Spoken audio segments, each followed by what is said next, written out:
Thank you for joining my presentation titled Mentoring and Respiratory Care. My name is Terrence Shenfield and I am the co-owner of A&T Respiratory Lectures. When you think about the concept of mentoring, it's really not foreign to healthcare. We hear mentoring all the time. But when you really think about it, mentoring has been used in healthcare to bridge the gap between educational processes such as a new graduate from respiratory school and then real world experiences. So, we need mentorship in our field. Basically, a respiratory therapist has to transition from a student to a clinician. You really need to be able to understand how processes work in a hospital. You need to understand how to deliver competency with what you do, evidence-based practices. And the best way to do it is to have a mentor. Not many respiratory departments have mentorship. What you have is someone is doing orientation. They're given anywhere from 2 weeks to 6 weeks of orientation, and they're assigned to different areas. But that is a big difference between mentoring.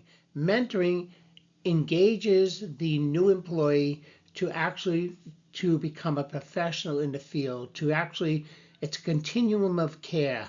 And basically, it's based on knowledge and competencies that are required to effective practice in medicine. So I have a great lecture here on mentoring in respiratory care, and I hope you enjoy it. I'm sure we all will improve our skill set from this. So let's talk about today's objectives. Number one, what is the role of a mentor in respiratory care? Number two, describe the role of an assessment tool in mentoring new respiratory therapists.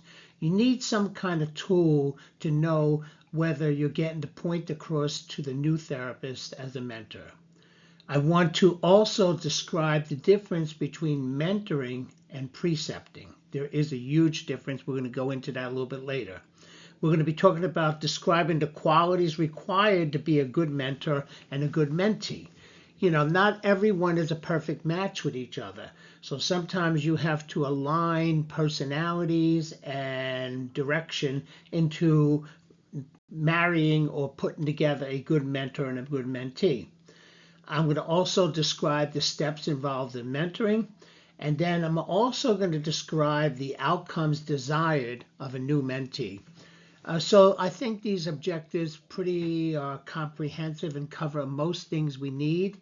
And as we go along in this presentation, you'll learn more and more. So what exactly is a mentor in respiratory care? A mentor in respiratory care is an experienced professional, a respiratory therapist who has been in the field a long time, has a lot of experience, and who guides and supports a less experienced mentee in their professional development. It's not just precepting and showing someone where the ventilators are and where the equipment is and, what time to suction a patient or when to do weaning protocols. A mentor actually helps mentees identify areas of growth, development of clinical skills, and improve patient care. They do this from the experience they gain in life. They also provide real-life experiences and career guidance. When I came into the field, I graduated from respiratory school. I took my registry exam. I was an RRT, and I had a very good mentor in my time.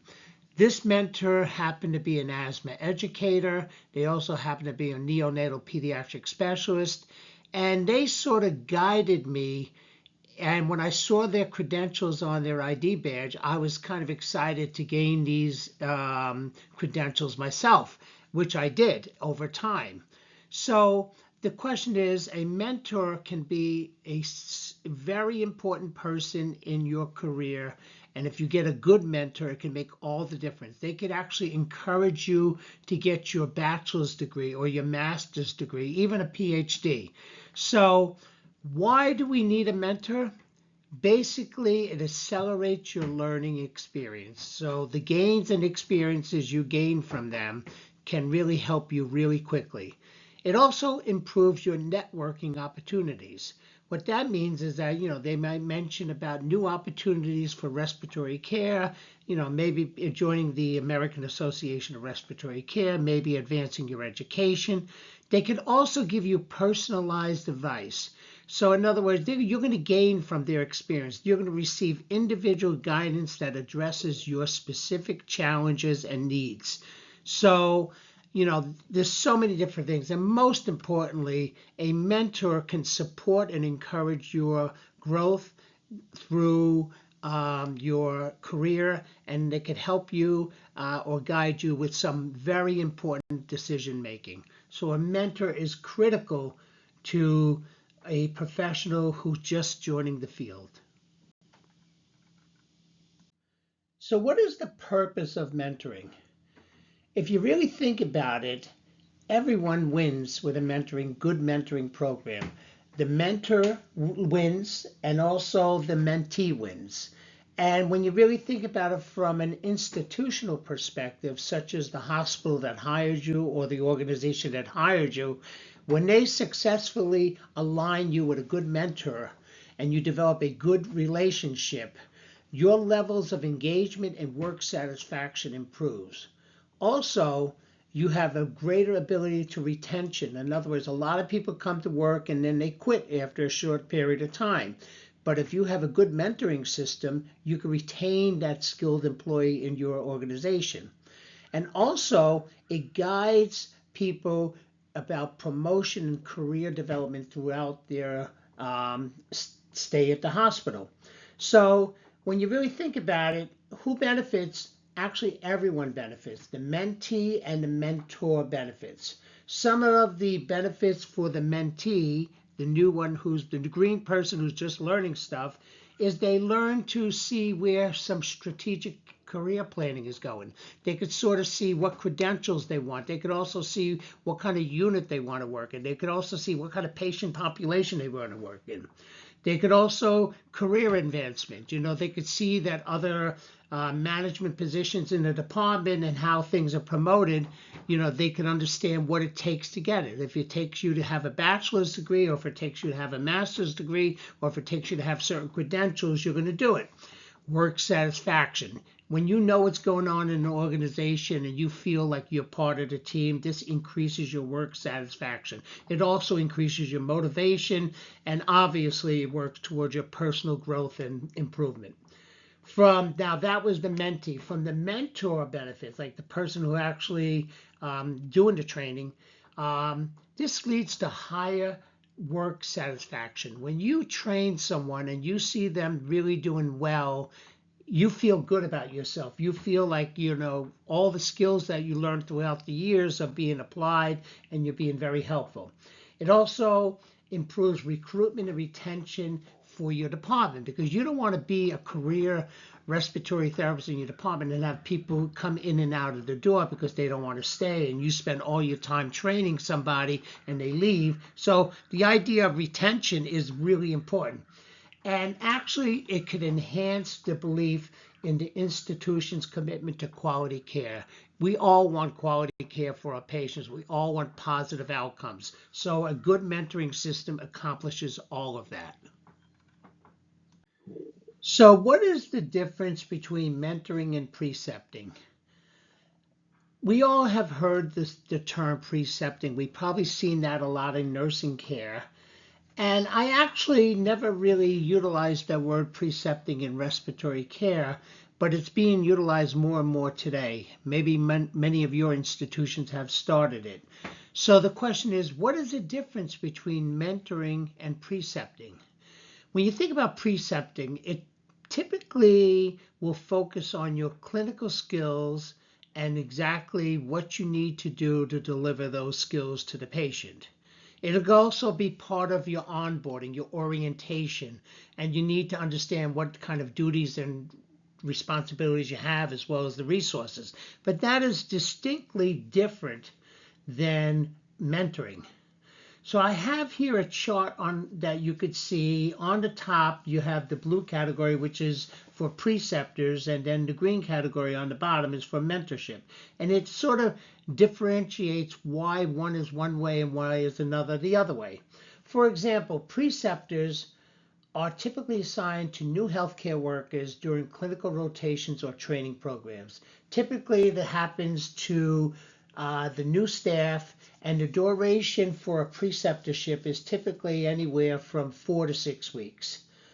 The focus of precepting is to determine that you have the clinical skills needed and the special tasks needed, like say documentation, where equipment is being stored, protocols they have in place.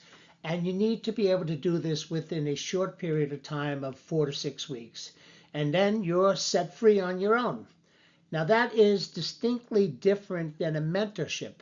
Mentors typically are assigned to a one-to-one relationship with someone for an extended period of time. It goes way beyond 4 to 6 weeks. It could go on to a point that you and this mentor may hang out after work and go get yourself a piece of pie or whatever you're going to do. You develop a relationship. They become a mentor to you. They become a friend to you. They become a guide to you. The focus of a mentor is to provide direction and to instill values and promote personal and professional development. In other words, they care about your career. They want you to exceed in what you're doing. They want you to go beyond what they do. They might have credentials. They might have education level. They want you to accomplish these things. They want you to be promoted within the organization to a job that best fits you. So the difference between a preceptor, which is very short term, and a mentor is wide difference. It could change your whole career path. If you have a good mentor, you could really exceed in what you do.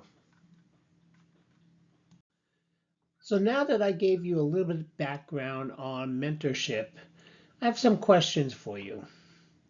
So what are the key attributes of an effective respiratory care mentor? Do you think all of the staff in your department could be good mentors? Do you think that different people could be assigned with different people? Is there certain things that a commonality between two people? Can mentoring programs enhance the transition from a student to a professional respiratory therapist? That's of course a true thing.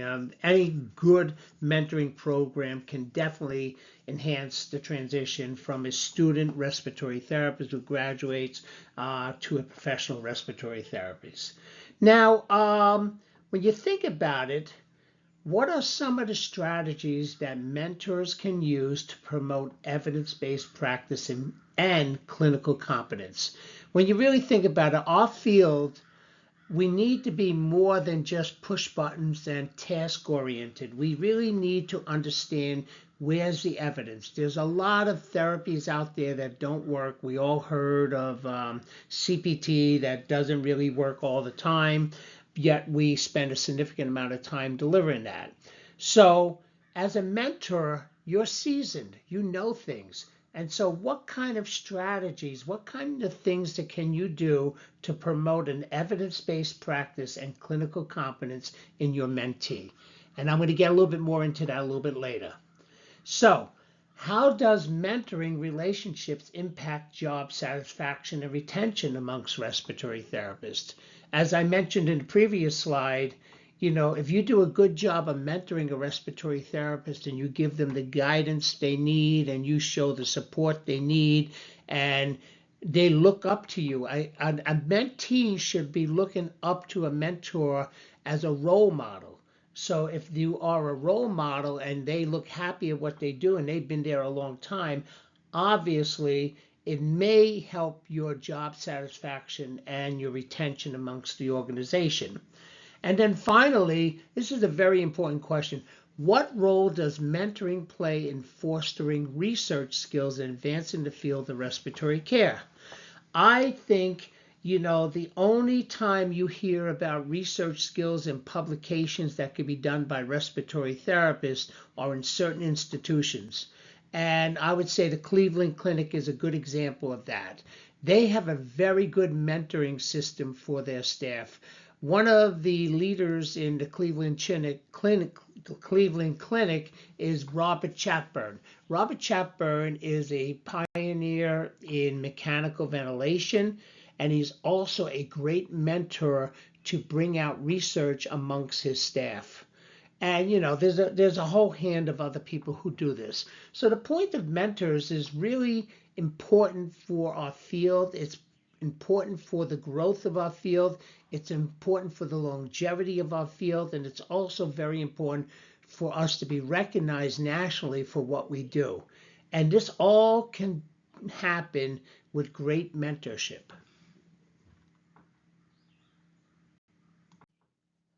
So let's talk about a mentor qualities. Not everybody is cut out to be a good mentor. And sometimes you could have a mentor and a mentee together and it's not a good match. But these are some general qualities that a good mentor has. An effective mentor is mostly described as approachable, experienced, supportive, trustworthy, enthusiastic, encouraging, and is a good listener. So basically, an effective mentor has a lot of positive qualities. Also, a mentor's past experience and knowledge and being a good role model is essential. Mentors have been around the block for a while. They've been around in the unit for a while. They've been around in the hospital. They know people. So they can impart both wisdom and guidance and encouragement to the new person, giving them moral support. Also, it's really important that mentors assist with tactical networking. What do I mean by tactical networking? Introduce nurses, introduce doctors, say, this is my new staff member. I'm doing orientation for them and they're my mentee. Introduce them. Give them an idea of what the hospital is like and what people are like and where you could gain support. These are really important processes that are really positive and they can add to great success in the relationship. One of the key things of being a good mentor is being trustworthy. You really need to make the mentee feel safe with the relationship, and this all comes down to good interpersonal communication skills. You really need to know how to communicate. You need to know how to get the point across. And well, here's the flip side to that. If these personal characteristics and interpersonal communication skills are lacking, communication is going to be hindered and it's going to make it very difficult to develop a relationship. Some people are open communicators. Some people could talk real well. Some people can make you feel real comfortable. And some people are kind of abrupt. So you really need to pair a good mentor and a mentee based upon the type of personality someone has. And we all know who they are. And just being honest and open and healthy and friendly, all of these things help. Now let's flip the coin to the mentee's qualities. Not all mentees are the same, just as well as not all mentors are the same. But you really don't know the personality of a mentee until you actually get them in your department. You don't know if they're shy or if they don't have open communication skills. But with a mentor, when you sign someone to a mentor, you sort of know what kind of personality they have. You know their skill set and everything like that. But a new employee who's your new mentee may not be the best fit for you. To be a successful mentee, you need to have some very important qualities about your personality. For example, characteristics of a good mentee include being proactive. You need to be committed. You need to be willing to learn. You have to be excited about your new job. You have to be open-minded and communicative. Some people are not the best talkers. They're shy. They don't want to say anything. They feel like, let me be quiet because I'm only going to get myself in trouble. But that's not true. your best bet is to ask questions and be communicative with your mentor. Additional positive descriptors of a mentee include being hardworking, reliable. We all want reliability. If I have someone with me and the start time is at 7:30 in the morning and they're not there to 7:45, that's definitely gonna put me off on the wrong foot. I don't like that. So I want someone who's reliable, hardworking. I want someone who's inquisitive. I don't mind questions. I think questions are really good. Also, they have to have a respectful demeanor.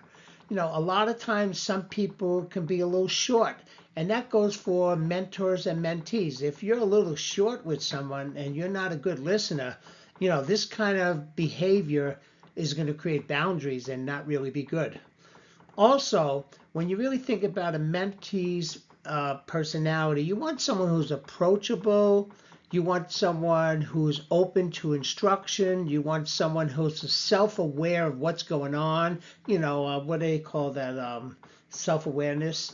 This is really important. Understand what's going on. These kind of things can improve your potential for growth within the organization. In the long run, a mentee needs to be a little bit more communicative and ask questions. They find that people who ask questions have greater success than those who have limited communication. Also, research indicates that personality can play an important role in mentoring. For example, if you happen to be a shy personality and you limit your initiation by talking, this can actually inversely correlate to your success. So, if you happen to be shy and you really don't say much and you're kind of reserved and you're just agreeing to everything going on, but you're not understanding it, that is not a good recipe. So you have to understand that as a mentee, you have to be open, you have to be communicative, you have to be reliable, you have to be all of these good qualities will add to your success. So I have a nice little table here that summarizes the qualities needed for a successful mentor as well as the qualities needed for a successful mentee. And I want you to realize that picking the right mentor is vitally important because not everybody can be a good mentor. And as you can see, mentees have less qualities needed versus a successful mentor. For example, to be a correct mentor, to be a good mentor, you have to be a good role model.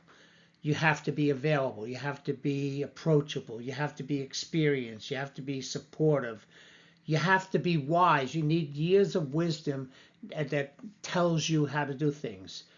You need to know how to shape skills. You need to know how to teach someone. You need to, through trial and error, the best way to teach someone. You need to foster growth within this person. You need to be trustworthy.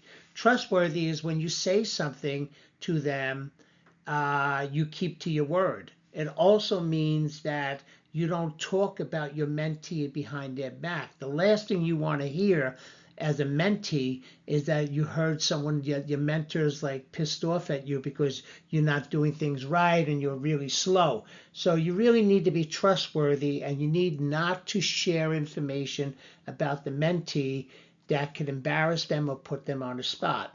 You obviously have to be an active listener. You have to be enthusiastic. You have to be encouraging. Not everybody knows how to make praise to somebody. When someone does something good and you say, great job, that does so much for a person. Encouragement and words are so positive. Also, the flip side to that, saying something negative, when you say something negative, there's a right way of saying it. It's called constructive criticism. But you also have to use encouragement in what you do. You have to also pass on all the lessons you learned in the past. I mean, a good mentor is good because they got experience and wisdom and knowledge. They've been down this road before. They know what works. They know what doesn't work. You have to be collaborative. You have to know your coworkers. You have to know the nursing staff. You have to know the doctors. You need to be actively involved with networking. So these are the mentor qualities, and these are the qualities that really can make a difference in a good relationship. Regarding the mentee qualities, which is much less, because you really don't know who your mentee is. When you hire someone and they go for, when they're in the interview and you finally hire them and they get past HR and they get past the HR orientation, here they are in your lap in the department. And you really don't know much about their personality. And you got to understand they could be a little bit apprehensive, they're a little bit nervous. But you have to try to make them feel relaxed. Some of the better qualities they could display is being proactive. You have to be eager to learn. You have to ask questions. You have to be committed to what you're doing. You need to be excited about working up in an ICU. You need to be open-minded. Don't come in there like you're Mr. or Mrs. Know-it-all, and which I have seen myself. People come in brand new to the job and say, hey, wait, we used to do things my way or this way or that other place, and I read this and that. That is not the best thing. You need to be open-minded, and people may do things differently at different institutions. And if you do want to say something, do it in the right way.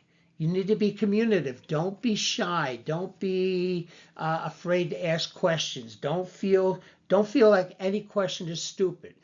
The more you ask, the more you learn. And also be self-aware and reflective. Realize your strengths and weaknesses. If you know you're shy, you got to work on the fact that you got to be a little bit open-minded and communicative with your mentor. So if you accomplish these qualities and you have these qualities and you work on these qualities, the relationship between a mentor and a mentee can be really positive and really the growth can be great. So these are just a summary of all the things needed to make things work. And we're going to get a little bit more into this as we move forward. So we come to a very important slide, and this is basically relationship development. To have a successful mentoring program, you really need to look at a bunch of different variables. And there's been some research on this, and they broke it down to 5 important categories. One is called the pre-match stage. The second one is the initiation. Third one is cultivation. And fourth one is transition, and fifth one is called redefinition. So these 5 stages make up the most important part of pairing a good mentor with a good mentee. So let me go over each of these categories in detail. Regarding the pre-match stage, this is when you are matching up a professional mentor with a mentee. And not all matches work. So you really need to spend a little time with this to develop a good relationship. So this is your very first step. And you could actually have the 2 people meet informally. They could meet, like, instead of, going right on the job and starting the mentor process, maybe meet informally, just have lunch together and talk to each other. This pairing process where you have this informal meeting can serve really well because you can understand a little bit about their career goals. You can understand, what you are looking for, and you can also give good feedback. So you need to pair these people up that they have good matching characteristics toward their personality. That would be the best deal, to have someone who's a good match in their personality and interaction style, because this can actually build a very healthy relationship. Sometimes when you match up your mentor and mentee, it could be based on, there's certain things. It could be based on the expertise. Like if someone's going to be doing a high level of work, maybe the mentor has to have a lot of experience and expertise behind them. Also, some people are particular about gender. Some people feel more comfortable if they're mentoring with a male-male combination or male-female or female-female, everyone has their own personal interest. And if you could explore that, without making a big deal about it, it's important. Sometimes race factors comes into a play. We should be it should be that race doesn't play a factor, but sometimes it does. So really matching up and pairing your mentor and mentee during this informal stage, which is called the pre-match stage, is really important. So the most important part of this is focused on exploring the relationship possibility and evaluating the appropriateness of the match. You want to have someone who is a good match for each other, and maybe having like an informal meeting could be the best way to do it. Now we're going to get into the second phase. During this phase, the initiation phase, once the match is made and accepted, where you have both your mentor and mentee, we're going to go into the initiation stage. And this is consistent with language used in other, such as orientation. So basically, you can have an orientation session between the mentor and mentee. And these orientation sessions normally include guidelines for how often they're going to meet, where they're going to meet, what kind of goals they're going to have set up, what potential topics are for discussion. And, whenever these meetings occur, and even on a social meeting outside the job can be initiated at this point. Most training, so the idea here is you need mentors that are really trained properly in doing a good job, particularly in evidence-based approaches. So basically, these mentors have to instruct, they have to have thought-provoking questions, they have to exhibit active listening skills, they have to make intentional praise and reinforcement. They also, the flip side to that, they need to be able to deliver constructive criticism, and also conflict resolution skills need to be put into play. So it's really important that the mentors are properly trained, that they can exhibit all the qualities I just mentioned.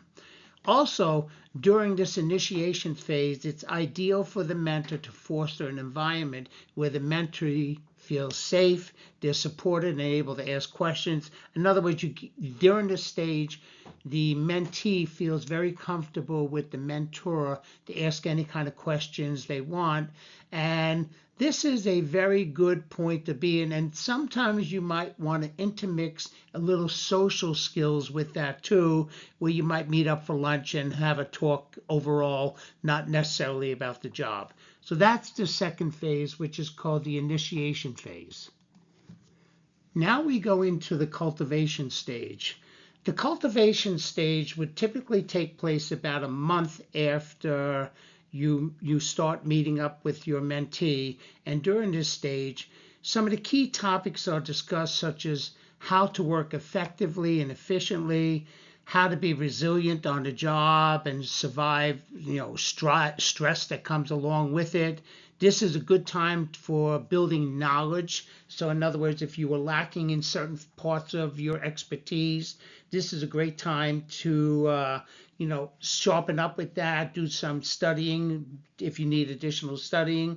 Also, tactical networking is a very important time during the cultivation stage. This is a time when you're going to meet your coworkers and your peers on the job, and you're going to really improve all your skills. So this occurs about a month after the initiation, and this is when you're going to fine-tune your skills to really move forward on the job. During the transition stage, the mentor and mentee now will meet less with each other. At this point, after cultivation, the mentee is able to work by themselves. They have a clear vision of where they're going. They can also do the job quite, free by themselves. Also, at this time, they could reach back to the mentor and ask questions about exactly what they got to do, or any advice. And at this transition stage is really when someone is being set free to do the job as a professional. They develop the relationships, they develop the clinical skills, they develop all the things needed to move forward on the job by themselves. Finally, we're at the redefinition stage. The redefinition stage is that all the cultivation, the transition, the initiation, the matching is done. They are professionals. Both mentor and mentee at this stage look at each other as colleagues rather than trainees. The redefinition stage is time to meet socially, talk about the future, but at this point you are both equal and you're both doing a great job by yourself, and you both consider yourself peers in what you do. That was sort of a long explanation of the 5 stages, and this particular chart right in front of you does a more concise job. So I just want you to realize that during the time where a mentor and mentee work together, there are 5 phases: the initiation phase, the cultivation stage, the transition stage, the redefinition stage. So with each of those stages, it's important for you to understand certain things. For example, during the initiation stage, you are paired up already with a good partner and a good mentee, get to know them a little bit on a personal level. On the cultivation stage, help them with their career planning and their professional skills. Advise them about how to balance work and the job. That could be very difficult, especially for a new employee. This is the time to teach, advise, facilitate. I'm going to go into more teaching a little bit later. Also, you need to promote during the cultivation stage, increasing independence, how to do things by yourself. Finally, we get to the transition stage. During this time, the mentor sort of moves the mentee toward independence. And this is a time when you achieve goals and you set up everything you need to do. You could do things yourself. Finally, with the redefinition stage, at this point, the mentee is now your colleague. They're your peer. And obviously, some of the stuff up here is really important, for the mentee in particular. The mentor knows what they're doing. The mentee really needs to ask questions. If they need help, ask for help. Accept the mentor's time and be gracious about what they're offering you. View the mentor as a colleague and apply the knowledge that the mentor gave you. So these are really important factors, and they work for all types of different types of jobs you can do. In our particular case, we're talking about respiratory therapy.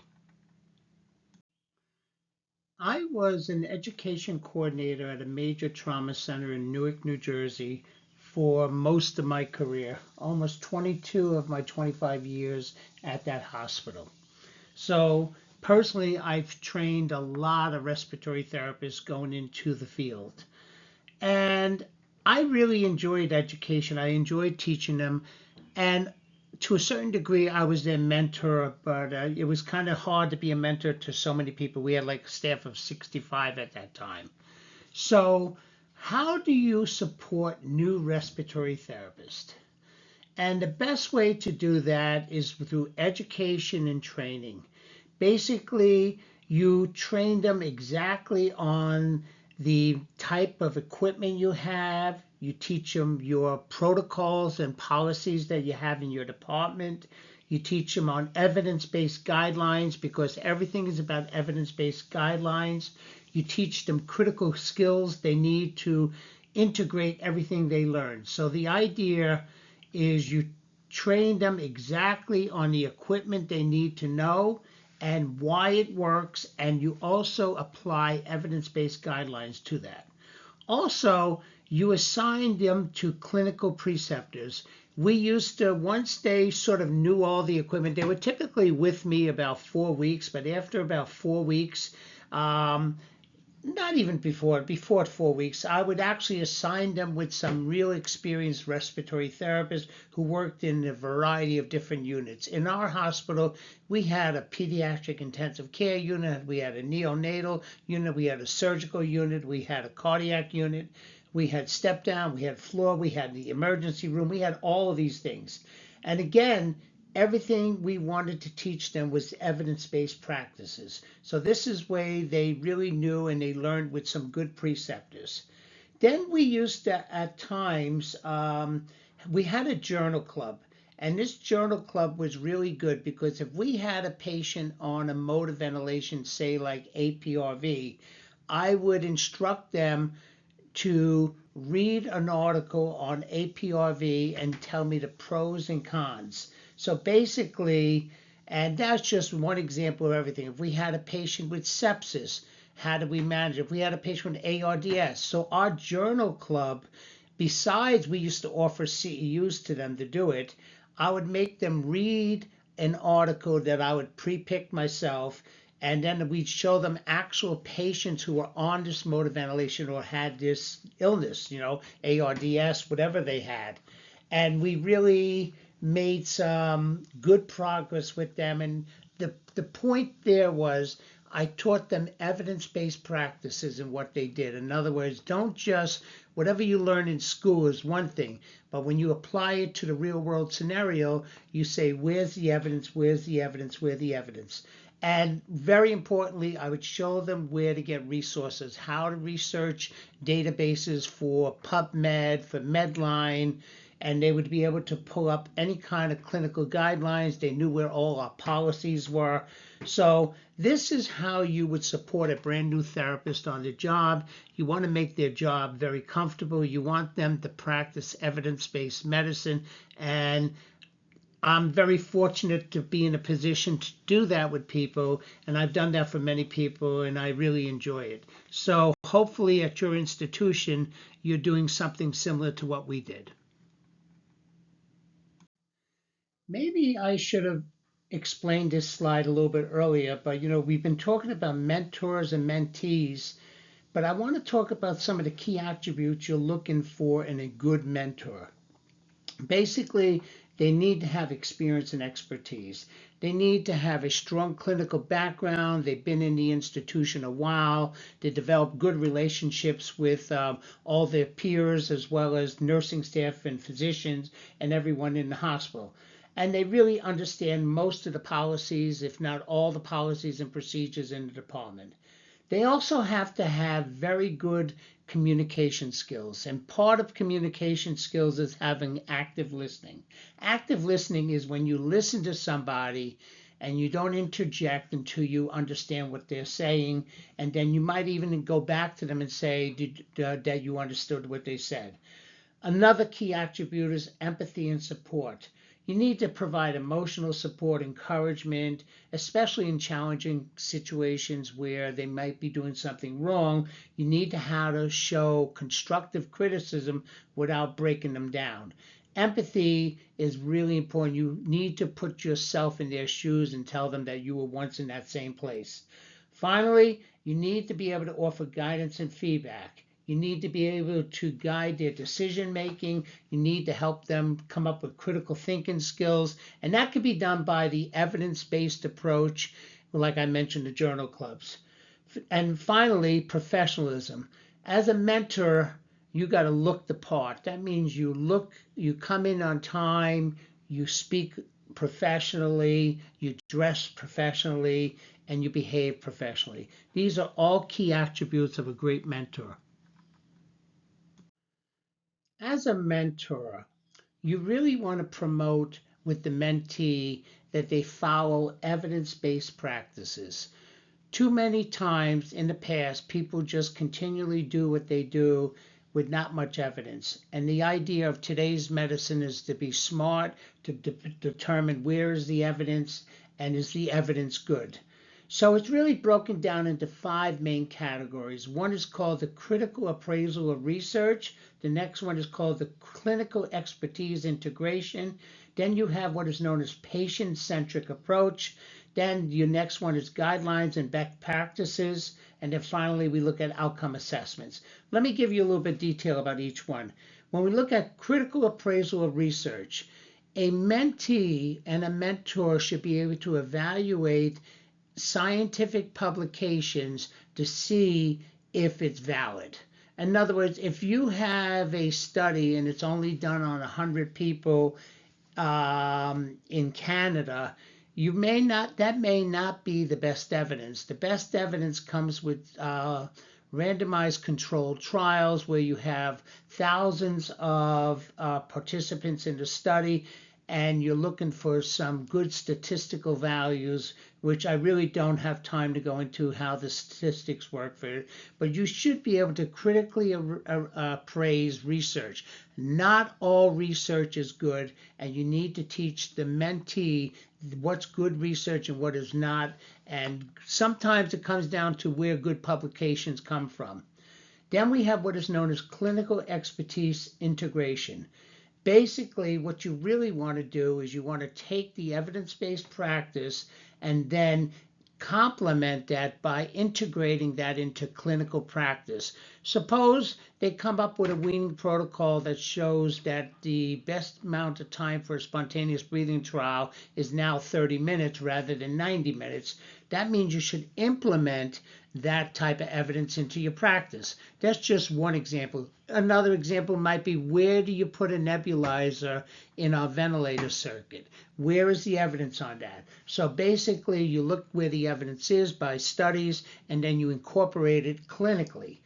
Patient-centric approach, that highlights the importance of patient's values. What that means is educate the patient. Patients should understand what their problem is, what kind of medical problem they have, what are their choices, and you also want them actively involved in their own care. That is what is known as patient-centric approach. Now, regarding the guidelines and best practices, hopefully that your department and your organization has come up with guidelines and best practices through their policies and procedures, through their protocols, and that you need to follow these protocols because they're all based on evidence. And finally, you come up to outcomes assessment. Outcomes assessment means that you look at how you're treating patients and you look to see if they're getting better. For example, we had breakdown of patient's lip with endotracheal tubes. We looked at the evidence, and the evidence said at that time to change the tube's position I believe it was twice a day. And we did that. And we changed it over twice a day compared to changing it once every 24 hours. And then we looked at the outcomes, and there was less breakdown. So that's an idea of outcome assessment. So these are strategies that you can use as a mentor to promote evidence-based practices. And you want all of your staff to understand these typical guidelines and approaches to understanding how medicine works. I want to reinforce some of the key components in mentoring in respiratory therapy. First of all, the matching process of the mentor-mentee really has to be important. So you really need to spend a little time making sure they match perfectly. Second of all, you need to set clear goals. You need to have specific objectives such as skill development, knowledge enhancement, and career advancement. You need to know exactly what. So what happens when you line up a mentor and a mentee and it just doesn't work? Hey, it happens. Not everybody is compatible, even from a personal point of view and a professional point of view. I'm sure we could all relate to situations where someone's a professional, they do their job, but just you and that person don't align. And it can happen with the mentor and mentee. So some of the basic strategies you can do is, number one, you could do a reassessment. A reassessment will be look at their compatibility. Maybe one's very shy, maybe the other one is very boisterous, maybe the mentor is sort of a hard driving, goal driven person, and you could see that the mentee is a sort of a timid person. Or it could be the other way around. Maybe the mentee is like sort of confident and arrogant, and not the word arrogant, but confident and loud, and the mentor itself is sort of quiet and reserved. You know, you have to really align people with someone who is better for them, and that's where alternative pairing comes in. Sometimes you got to figure out that some people are just not a perfect match. Even though you lined up all your ducks, you put everything in place, you have a whole plan, it just didn't work. Sometimes it takes mediation. I am sure there's been conflicts between mentors and mentees. It could be that the mentor says this person is not getting anything I'm teaching them. I'm teaching them everything they got to do. They're not doing it. They're late and this and that. And, it comes to a head. And sometimes you need a third person to come in, and that's where mediation comes into play. You get someone in who comes in as objectively, talks to both maybe separately or talks to them both together and sort of resolves some of the differences, and maybe you can pair them back together once they flush everything out. The key point here is to have an open dialogue. Open dialogue helps with everything. If you're straight up honest, both sides, and you don't keep nothing hidden, and you talk through conversations, you realize what the expectations are. Sometimes expectations are not clear. If someone's clear and says, I want you to understand this and this and that in the next 2 weeks, and that is the goal, and that is good. But suppose someone doesn't say what their expectations are and just assumes that's what the expectations are. That could result in a problem. So, yeah, does it happen that people sometimes are not good together? Of course it does. Is there ways of working around that? Of course there is. So, these are some of the alternatives we need to do. Sometimes having just an open dialogue helps with the whole process. This may not fall under the heading of mentoring a new respiratory therapist, but as a new respiratory therapist comes into the organization, one of the key responsibilities will be mechanical ventilation. So I thought I'd put some slides together talking about some of the very basic pieces of equipment and how you should approach a new therapist coming in working with these pieces of equipment. So when you really think about it, you have to understand that maybe a new therapist comes from a school. I guess there's different new therapists. There's a new therapist that needs mentoring that's been in the field for a while. And then there are new therapists that are new graduates who learn everything in the laboratory. Maybe they rotate from some clinical rotations. But the reality is they don't really know mechanical ventilation very good.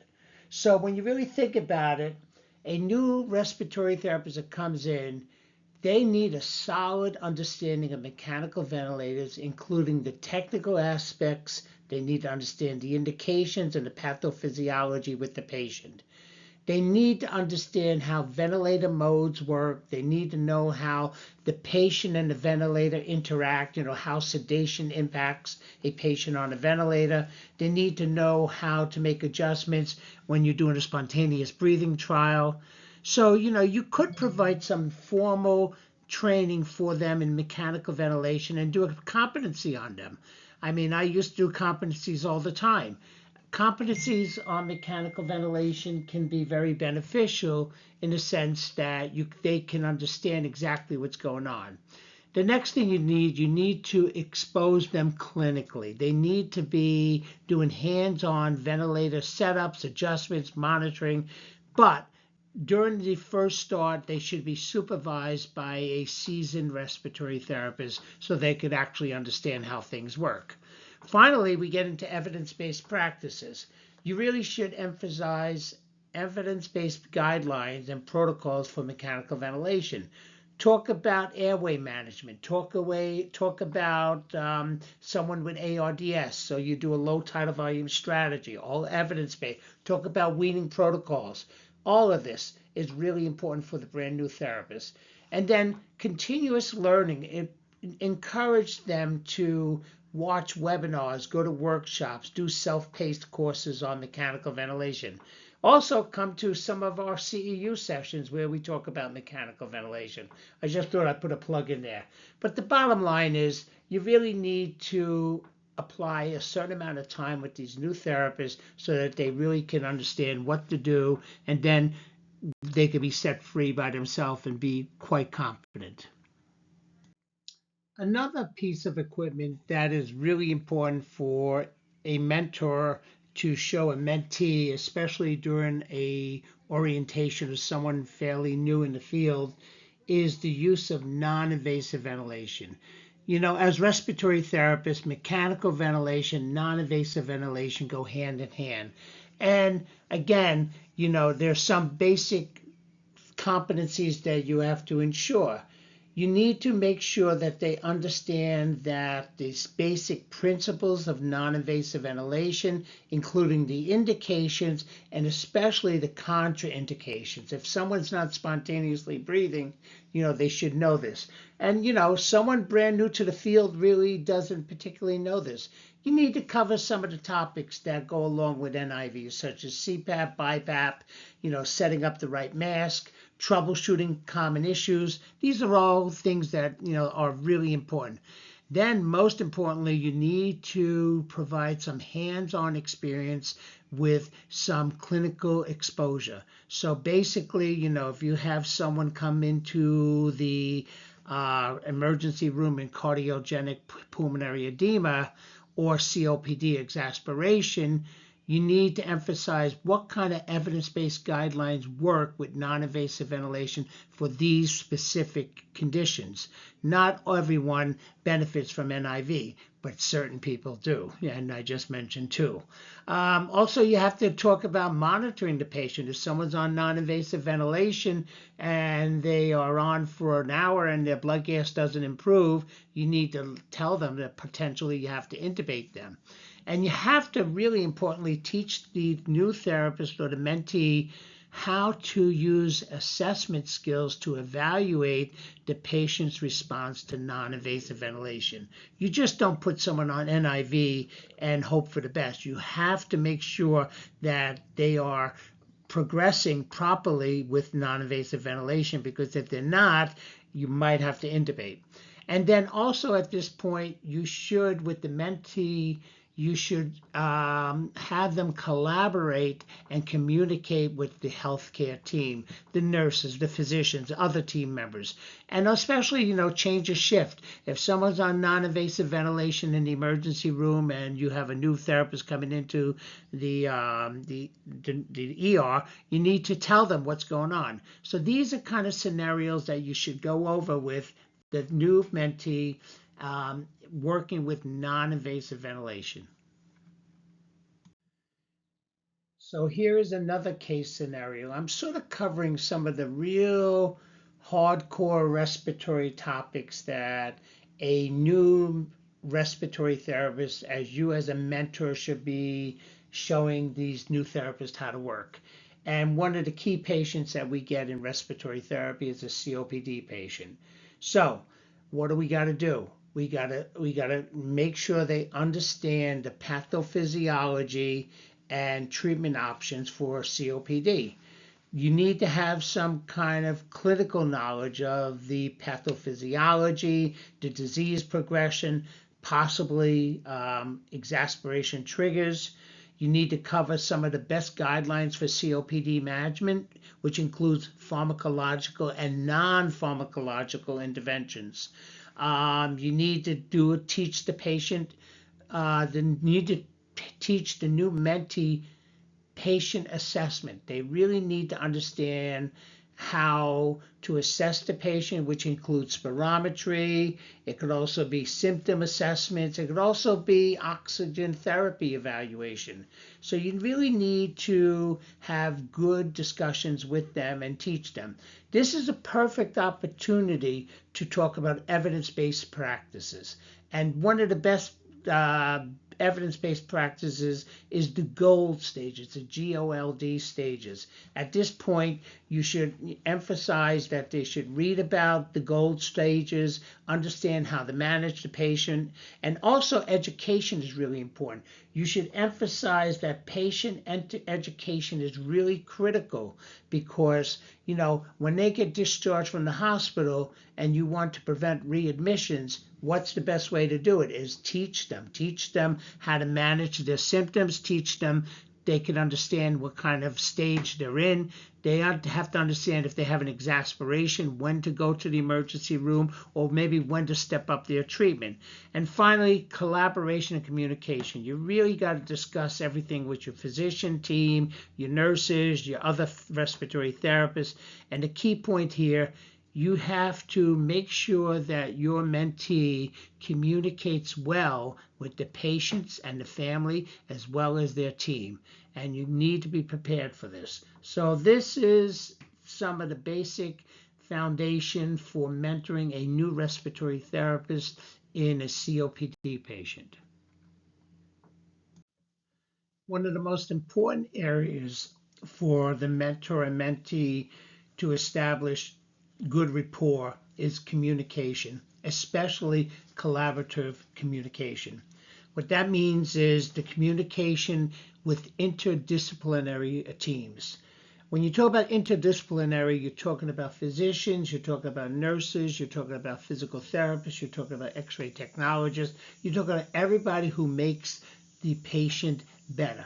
So you want to make sure that you emphasize that the respiratory therapist is an integral part of this team, and that this means that you need to have open communication, mutual respect, and especially active listening amongst all members. So the key point here, are you a good communicator? So you need to establish clear communication channels. And what that means is you need to teach the respiratory therapist how to communicate effectively with physicians and nurses.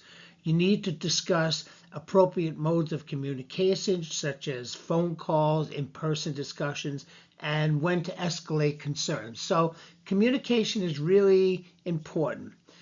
Also, the focus with collaborative communication goes down to the patient. So you really need to think of patient-centered care.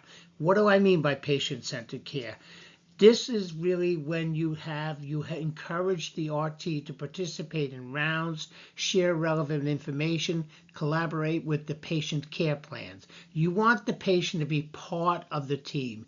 They should manage their own, they can't manage their own symptoms, but they can manage their own health by recognizing what's going on with them, what to expect, and how to manage it. So patient-centered care is really important in this category. Also, you have to understand roles and responsibilities. We're a team. Physicians write the orders, we carry out the order, but we could give feedback to the physician. You need to teach the mentee that their word is valid and based on evidence-based practices. And then you need to understand a very important concept called conflict resolution skills. So obviously there are going to be disagreements and conflicts in care. We have it all the time.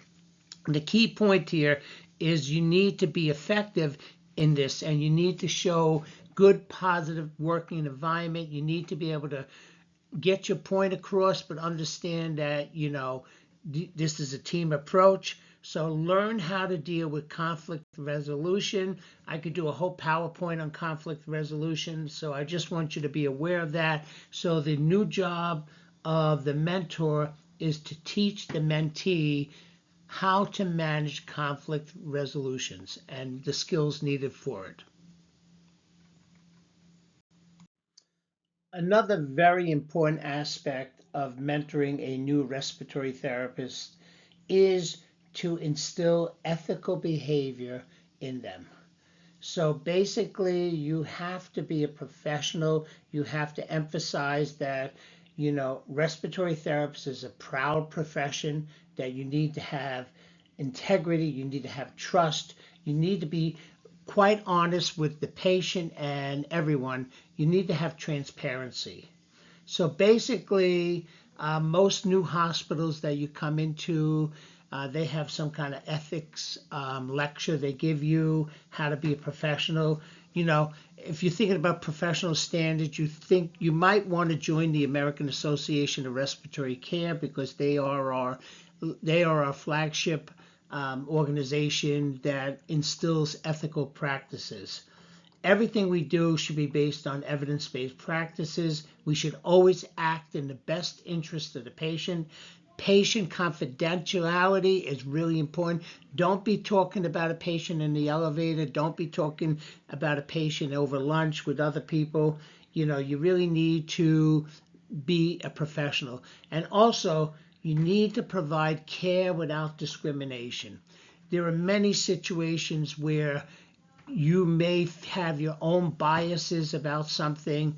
I could tell you a story about one time a young girl came into the emergency room, a 7-year-old girl, and it turns out that she was molested, and everyone thought the uncle did it because the uncle had a drug problem, and it turns out it was nothing to do with the uncle. So you really, and you know, people, you really need to be clear about what you do. You need to treat a patient no matter what your bias is, no matter what the patient did. It doesn't matter. You got to treat them without any kind of discrimination. You need to make them feel safe, and this is part of being a professional. So ethics is really, really important. Okay, now we come down to patient safety initiatives. You as the mentor and the mentee, you need to instill values that keep the patient safe. And you do this by ensuring high quality care.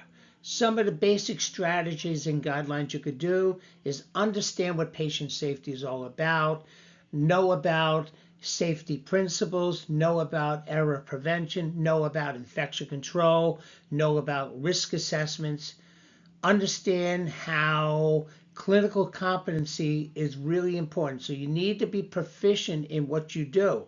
If you don't know how to manage a ventilator, or if you don't know how to manage a patient who's on APRV or inverse IE ratio pressure control ventilation, speak up.